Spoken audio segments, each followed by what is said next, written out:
The idea of a passenger plane being shot down is not new. It has happened more than 30 times since the dawn of commercial aviation.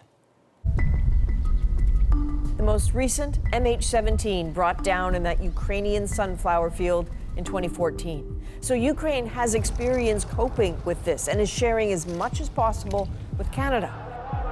But Iran, too, knows what it's like. In 1988, an Iranian jetliner with 290 people on board was shot down by a U.S. missile. Canada is in no position to ask Iran about that experience. The two countries haven't had a formal relationship since 2012. So to get a window into the political workings in Iran and Canada's options now, we're turning to the last Canadian head of mission to Iran before Canada was expelled from Tehran. Dennis Horak, thank you for being here. You know Iran better than most. Will Canadians get the answers being demanded today? I think it's very unlikely. The Iranians don't do transparency very well. Their default mode is to circle the wagons and not provide a lot of information, particularly if it was a shoot down, which does seem to be the case. Then you're going to get the security forces involved and they're going to want to clamp down on information. So I think it's unlikely. So it's interesting to hear the Prime Minister talking about the list of things Canada wants: justice, accountability, transparency. What tools and leverage does Canada actually have, though, in terms of trying to get those answers? We don't have a lot, to be perfectly honest. We have the international community is probably, I'm sure, all on board with us, especially in terms of things like consular access, but also in terms of the investigation. This is an investigation that has international implications.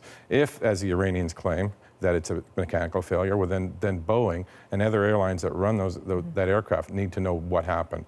And if it's not, which it likely isn't, then we need to know what happened, how it happened, to perhaps prevent it happening in the future, whether that's putting in new regulations through ICAO about flying aircraft through war zones or whatever, what have you. It's important to have a full, thorough investigation. You know, we talk a little bit about the not having diplomatic relations.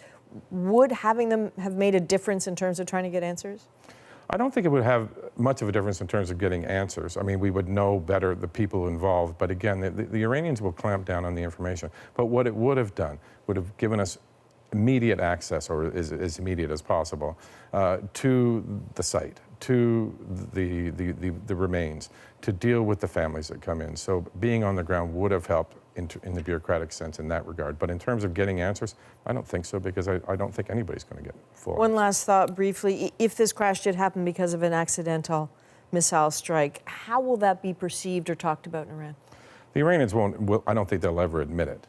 The Iranians are plugged into the internet. There'll be rumors and discussions about all of this, and I think we've already seen the Iranians talk about this as a big conspiracy theory to try and undercut Iran's reputation. But it's something the Iranians will keep very close and likely never admit. Okay, Dennis Horak, thanks very much. You're welcome.